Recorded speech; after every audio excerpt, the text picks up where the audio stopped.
we're not live. Now we're live. All right, Ray, check out this. This is a picture of my car lot about a month and a half ago, and just a little bit ago, last week. This is what my car lot actually looks like.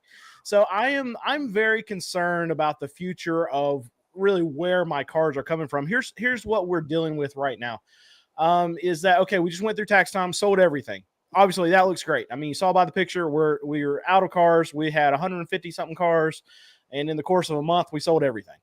But now we have to go through this game of replacing all of these cars because I just can't have one big hitter month and then the rest of the year I don't sell any cars, right? So I have to get back to where I like to have 70, 80 cars in inventory. But it's going to become increasingly more difficult if we get all of these price increases that we are being promised from a lot of different angles that we're going to get. That should bring the demand for new cars down, which means it's going to bring the trade-in levels down. And that's how I eat, right? Is from people buying new cars, trading in their old cars, and then new car franchise dealers selling them to me. So I'm very concerned, and I would love for you to share with me some words of wisdom of how this is all going to be great, and I'm not going to have any problems going forward from here. Okay, so I think it's time to schedule your going out of business sale. No, I'm kidding. Going out for business. Going out for business, yeah. Yes, not going out of. All I can tell you is that sales are pretty much booming at this point on the new car side of things and on the used car side of things. All the scuttlebutt I hear is that things are better than what most dealers had anticipated. Now, having said that, I know for a fact that, a player like Carvana is dramatically increasing their values that they're offering for vehicles. Yesterday on the Car Edge show, we did 3 examples. One of them was an old clubman that I had, and they always send me updates. Well, my clubman back in February 26th was worth like I don't know, 15.6 or something like that, and the new offer as of yesterday was $18,000, or it was 16.6 and it went up to $19,000. It was a $2,400 increase, a 14.5% increase in the value in 6.5 weeks. My friend's Subaru Outback that I had plugged in years ago when he first got the car, just got an offer on April 3rd for 16.8. And on April 11th, I got an updated offer of 17.6 or 18. It went from 17.8 to 18.6. It went up $800 in 6 days or 7 to 8 days. Zach had run a Honda, and that had gone up like 7.5% in just a month. So if Carvana is willing to pay as much as they are, and CarMax is willing to pay as much as they are, and we know at the main auctions that auction prices are going up, and not by a little bit, but by a lot of it again, that impacts you. It is going to be harder for you to find the type of cars that you want. The average age at the auctions these days is 6.7 years for cars. Just 3 years ago, it was 5.3. So cars are getting older at the sale. They're bringing more money at the sale. The average mileage on them is over 70,000 now. That I think is a recipe where it becomes difficult for you to find the vehicles that you need. Now, well, having said that, I would think because sales have been so good over the last 30 days at new car dealers, there should be trade-ins that are getting ready to hit the sale, I would think. So here's the thing. So what I'm hearing, and I've heard you guys, and I've seen the data or whatever, But there's two things that are going on right now that I feel like are not sticky in the new car market, and this is my concern going forward from here. Prices up, like you're saying, that's one sticking point that I think is going to remain for at least a while until we get some demand pressure at least. But the two things that are happening on the new car side right now that I don't think are sticky is one, tax time. Tax time is not going to dramatically increase sales on the new car side, but it's going to push them a little bit. Spring selling season, that happens. That's a real thing in the new car market. But there's also this pull forward in demand from people rushing out to buy. I mean, you got your lease because you were wanting to get it now instead of waiting for tariffs there's going to be a lot of people in that camp where they rushed out during March, during the first part of April, to buy cars right now before the new shipment of cars come in with the added tariffs in. So I think those two things are going to add some pull forward in demand that's not going to stick in the car market. So I see this a lot in my comments, and I'm not oblivious to it. I see in the data too that there is this push from some sales right now, but I think that's not going to stick. This should be a good thing in the short term for me because there's going to be more cars that come to the auction, and that can, even with the prices being elevated coming from people wanting to buy more used cars, it should still push that down a little bit. It's kind of weigh it out a little bit because the supply is going to come in a little bit more. But I think that's going to go away very quickly, and we're going to get back to this demand crush on the new car side, and that's what I'm worried about for the future. If they can keep on selling and ripping out cars because people are scared, that's going to only help me because that's going to push my cars down a little bit and give me more options to be able to go buy at auction. But that's not something that I feel like is going to stick.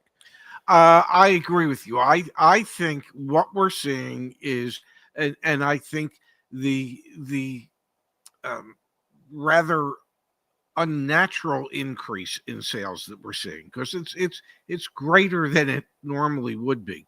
I think it's entirely due to people saying we better buy now rather than wait.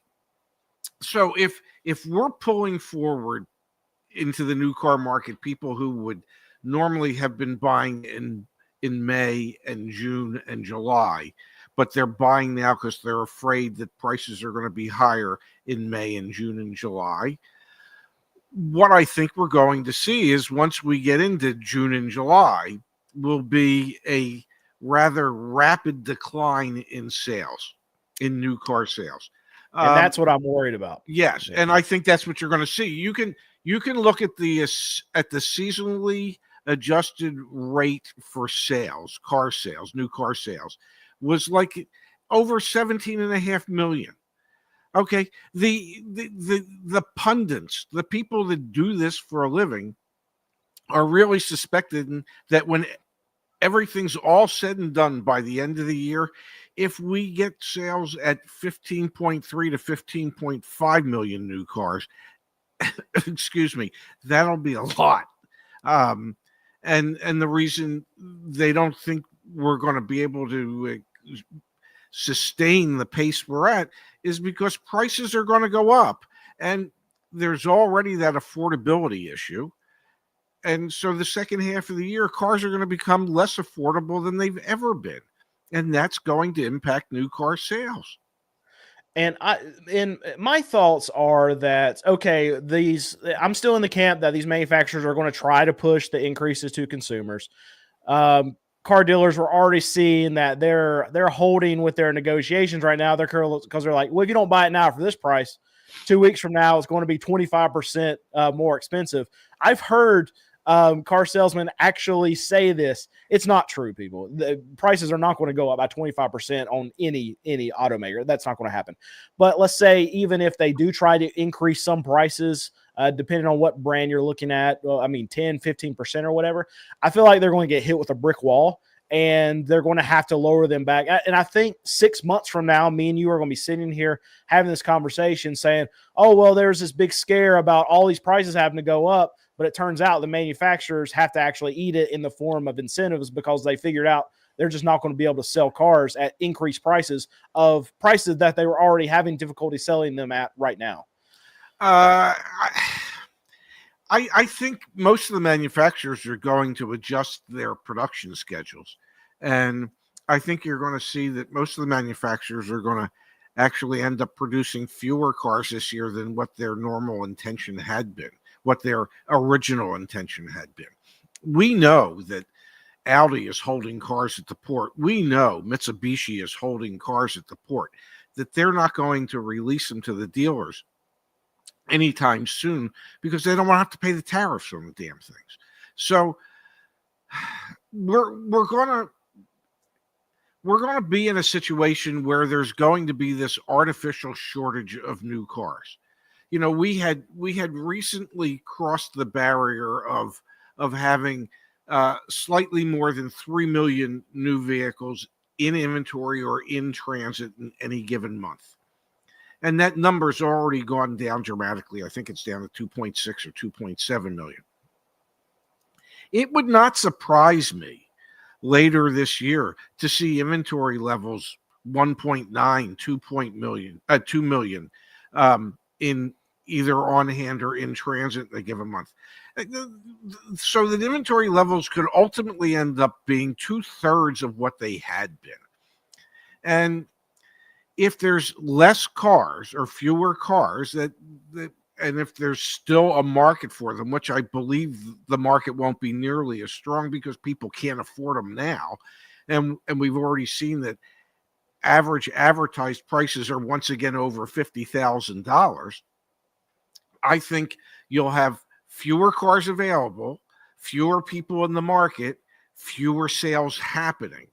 And so the second half of this year will probably become somewhat of a struggle for you to be able to get the used cars that you need because dealers won't be trading as many cars. And what cars they're trading, they'll probably keep because they know they can't sell their new inventory at the price that it's at. So they'll have the used inventory with enough of a spread that they'll be able to put their new customers into those higher quality used cars. Do you feel like this is going to give dealers the excuse to try to go back and play that margin game that they played 2 years ago? Do you think that we'll have a reemergence of like add-ons you can't get off of cars just because if they're selling 80% of what they were selling 3-4 months ago because the prices have increased by 5-10% across the board, do you feel like they're going to try to make that up somewhere, or are they going to it's almost like the chicken or the egg kind of, I don't know if it's a chicken and egg kind of dilemma, but when sales get slower, do you put more money in to try to get the fewer amount of things that are out there, or do you try to make more money off of the few customers that you're actually getting in the door? Typically when things get slower, the dealerships become more motivated. The manufacturers become more motivated so that either incentives are increased or dealer discounts are increased. And that would hold true if there was still going to be around 3 million new cars available each and every month. But if that number's down to 2 million, will the same motivation be there on behalf of the manufacturers and the dealers? I kind of sort of doubt it. Suddenly dealers' inventory levels will be much lower, which means their floor plan interest charges will be much lower. It'll be a more controllable expense than what it's been recently.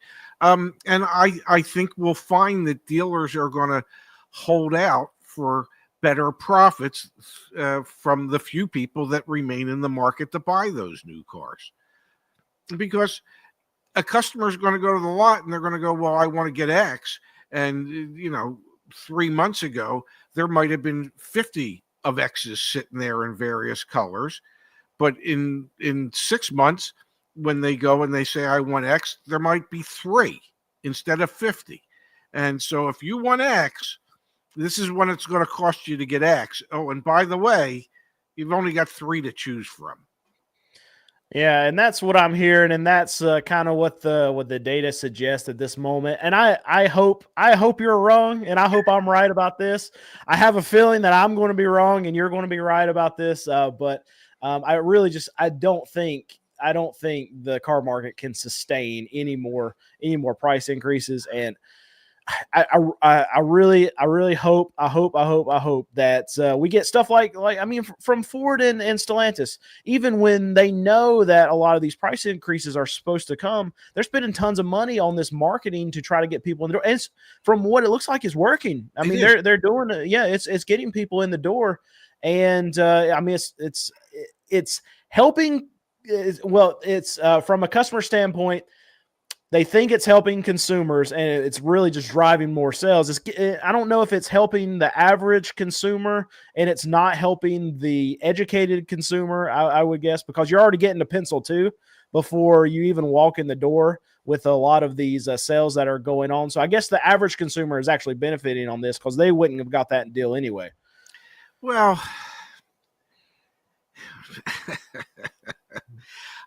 coming from an ex sales manager, I feel like we have to quantify this. I think what it does for the average consumer is the average consumer just sees that, okay, well, we're going to be able to get it for Ford's A-plan price if it's a Ford.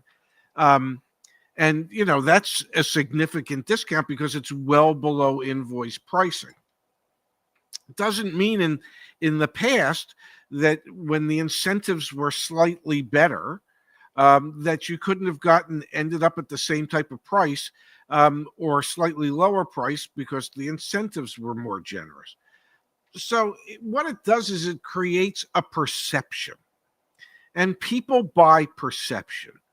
Okay. And if the perception is that Ford is making it really easy for me to buy a car because they're treating me like I'm an everyday Ford employee and I can get that everyday Ford employee price, well, that's a great deal. Might not necessarily be a great deal, but the perception is that it's a great deal. And for a rather large percentage of people, that's how they see it. And so, you know, what's the old saying? Perception is reality. If the customer perceives that it's a great deal because there's no negotiating that has to go on, the price is printed on the invoice, it's real simple, then yeah, that's their reality. It's a great deal. Whether it is or it isn't doesn't matter. The perception is that it is. And so I think that's what's driving the increase in sales and traffic at the moment. And we know that, like for Stellantis, they've said it expires the end of this month. Okay, people have a month to take advantage of it. Ford has said it expires, I believe, June 2nd. So there's a limited time frame here in which to take advantage of this. So if you've put an end date and you've created what looks to be like a really strong carrot to attract people, the result of that is, because of the customer's perception, that they have to get in now. Yeah, and I'm seeing the chat. Igor's talking about how the sales are up now. This is obviously what we've been talking about, how there's been this pull forward from people rushing out to try to beat the tariffs. And in which case, even when the tariffs hit, I think you're going to be able to get the same deal now that you can get then. Obviously, consumers don't know that or don't think that. Like I said, I could be 100% wrong, but this is also going to drive up the amount of trades that are in the system right now. And lately, in the last week, we've been able to buy like 15 cars. We've seen some better prices at auction. So everything that I'm seeing at auctions right now, it counteracts the data. It counteracts everything that I'm hearing you say, Zach say, all these other videos on YouTube. What I'm seeing at the auction makes no sense with the stuff that I'm actually seeing, because we're able to see better prices at auction right now, and we're seeing fewer dealers buying cars at auction, but I'm also seeing lower levels of cars at auction. So if new car dealers around my area were selling more because there's a pull forward in demand, I should be seeing more trade-ins come through auction. I also should be seeing prices go up because other car dealers are selling through inventory right now. People are trying to buy stuff before used car prices go up. And also, used car prices are supposedly going up right now. I'm also not seeing that either. So this is why it's very confusing to me right now. Maybe one of the reasons you're not seeing as many trade-ins come through the sale is because dealers are seeing what's going on at other auctions, and they're seeing the spike in values.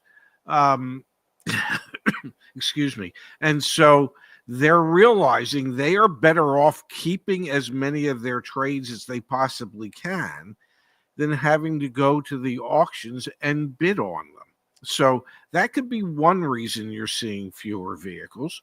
And I don't know, just based on, the cars that Zach and I were looking at on Carvana. I mean, it was a 2018 Honda. It was a 2019 Subaru Outback. It was a 2020 Mini Clubman. So, we're talking about cars that are 6 years, 4, 5, 6 years old. So I think you're definitely seeing a spike in values for 2 to 8 year old cars. It would not surprise me if there was a decline in values of 12 to 18 year old cars. And let's face it, those are pretty much the cars you specialize in. But that's the thing. I'm paying attention to all ranges of cars when I'm looking at this, because I don't only just look at cars for our car lot. Obviously, the broader market is where we make most of our income is from YouTube stuff. So I pay attention to that just as much as I do the cars that we're buying. Well, I find it staggering that CarMax and Carvana are willing to spend what they're willing to spend. And I know in some of the comments that I've read, the comments are, yeah, well, they charge top dollar for every one of their cars and people pay it. Okay. Well, then I guess that means they're justified to spend whatever it is they're willing to spend now extra to buy the cars that they're trying to buy. Because they've established that people are willing to spend even more to buy them. Well, don't the people understand they're paying way more than they should? I don't know. Apparently they like the convenience of not having to negotiate, and they're willing to pay extra not to have to go through that aggravation.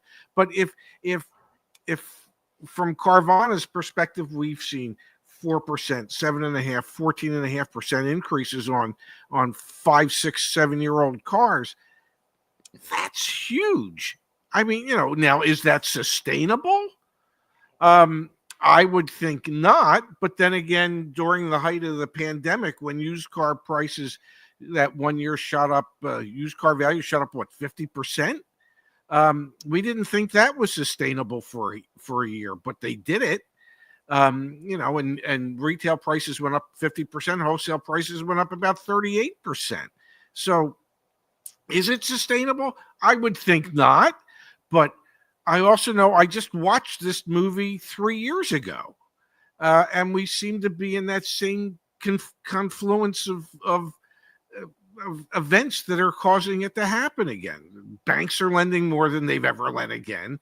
They've eased guidelines. They're willing to finance way more than cars are worth. I mean, we've been here before. So I just went through CarMax's earnings report, and what they said, they pulled their guidance. So they pulled the amount of vehicles that they're planning to sell for the next 4 years. They just said, you know what, throw that away, because we don't know now. They threw all that away. So with them paying as much as they are right now, with their increase in the amount that they're offering, what that tells me is that they're trying to get a hold of every used vehicle that they can right now, because they feel like it's the amount of used vehicles that are going to be put into the system is going to be diminished. And that tells me that on the new car side, there's going to be some major weakness. That's what it says to me. I couldn't agree more. I couldn't agree. Yeah, I think everybody in the industry expects that there's going to be a downturn in new car sales later this year. Okay. And if the numbers are as weak as what some people project that they could be, we will find ourselves once again in a situation where there will be a shortage of used cars moving forward because there was a shortage of new cars being sold. So if that actually happens, and I suspect that it will, we'll find ourselves in the same situation we're in now 3 years from now, when we're expecting new trade-ins to come in, but they won't be coming in because there were 2 million new cars that weren't sold in 2025 or in 2026. So that has long-term ramifications. So absolutely, CarMax could be looking at it going, we think there's going to be a new car sales collapse. There's going to be less trade-ins because there's a new car sales collapse. We got to collect all the used cars we can now because they ain't going to be readily available moving forward.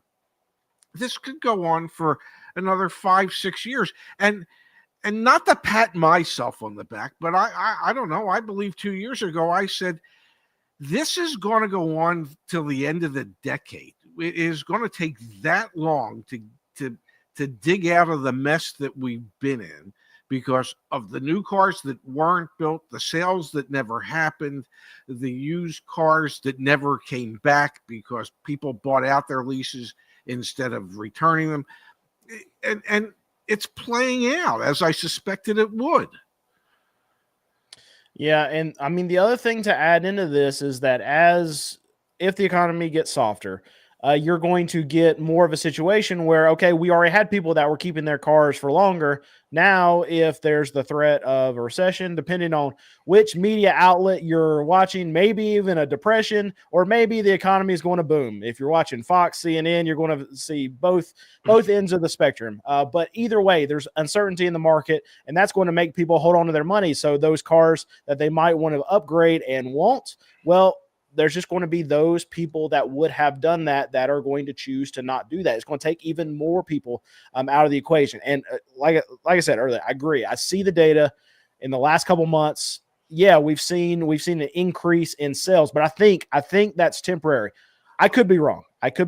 Going forward, but I think that's what's going to happen. And I think that that we're going to see in 6 months, prices are going to be cheaper than we're seeing right now. My suspicion is that you're going to see new car sales decline in the second half of the year. I think, and I think the reason for that is because new car sales will have gone up in asking price, okay, because of the cost increase of the tariffs being spread against all of the cars. So I think as car prices continue to go up, it'll ultimately slow down new car sales. That will artificially spur used car sales because the people will go, I can't afford that new car. It's even gotten further out of my reach, and they're going to settle for used cars. So I think you'll see a decline in new car sales, an increase in used car sales because of used car scarcity. I think to sit here today and to suggest that we won't see price increases across the board because of tariffs and how that's going to impact everything moving forward would be silly. I think people are somewhat fearful and trying to figure out what the future holds and waiting to see what it holds. And I don't think people are nearly as optimistic today as maybe they had been 6 months ago, 8 months ago, whatever it was. So if the impact of tariffs as a projection is correct, where it could impact an average American family $4,000 a year in more costs, well, that's $4,000 less that they have to spend to go towards a car. Yeah, and I think it's going to be very interesting to see how the car market plays out and what decisions these manufacturers really put into play, because you have two things that are working against each other. You have the economy that's going this way, and you have prices that should be going this way. So they're going to be stuck in between a rock and a hard place. And I think there's going to be some manufacturers that choose to go the volume route and try to lower prices and push cars out. And you're going to see some that try to limit production. We've seen it before and we've seen both angles. Yes. And we've seen how it's hurt a company like Ford to try to pump as much volume to their dealers as possible. Now you can go to a Ford dealership and 50+% of their F-150s sitting on their lot are 2024s. That's the volume side that didn't work. And then you see the play like our Mercedes-Benz, where they're charging the moon for a lot of these cars, and their dealers are having a hard time selling cars. So it's difficult either way, and I'm very curious to see how some of these brands, specifically the ones that are in they're dealing with issues right now, Ford, Nissan, Stellantis, how they're going to cope with this coming out of the other side. There will be winners and there will be losers. Some will end up playing the game better than others. It is so hard to tell because there doesn't seem to be a consistent message. So that it's hard for small businesses, big businesses, everyday people to be able to plan, because one day there's tariffs, the next day there's not, the next day there's even larger tariff. So people like a certain sense of stability, and at the moment we don't seem to have that, and so that will impact everything, in my opinion. Yeah. And I can tell you secretly, I am rooting for these manufacturers. I'm rooting for these new car dealers because I need them to sell some freaking cars so they can get me some cars. So my business can start making money again. Well, I think that part will come true over the next 6 to 8 weeks. I think you'll find yourself in a good position for the next 6 to 8 weeks. Now, after that, all bets are off. Yeah, what I'm hoping, we'll hit 3 auctions this week. I'm hoping that we'll be able to, I think we got 15 last week. I'm hoping we get 20, 25 this week if it's really good, and then keep that up for the next 3 or 4 weeks. Because still the sales are slow still now. Yeah. Tax money's gone. Tax season's over for us. So we won't sell as many as what we had been selling a month and a half ago. So we will, if we can buy 20, 25 a week, we'll definitely be able to add probably 10 cars a week for the next 5 or 6 weeks. And that should get us back to where we feel more comfortable. But I just need them to sell cars. They can sell cars. They can get my prices lower. Well, I'm telling you, I think for the next 6 to 8 weeks, you should be in a good position. Yeah, I hope so.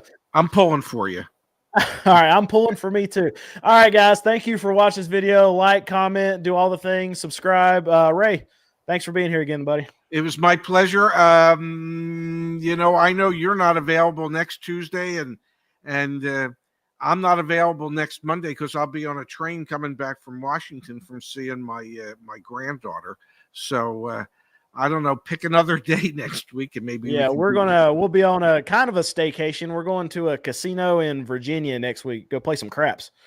Well, I went to a casino with my son on Saturday night, and we made a donation at the Borgata. So, but we were playing blackjack. Maybe that was the problem.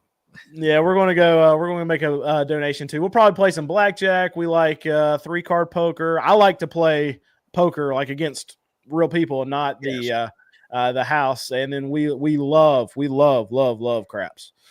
Well, go have fun. But don't take too much money with you. Well, I mean, they got ATM, so even if we don't take enough, we know how to find some. So, all right, well, y'all be good, and we'll figure out a day, hopefully next week, to be back on. If we don't, we'll take a week off, and you'll see us the following week. But everybody be good, and Ray, thanks again. Thank you, Brandon.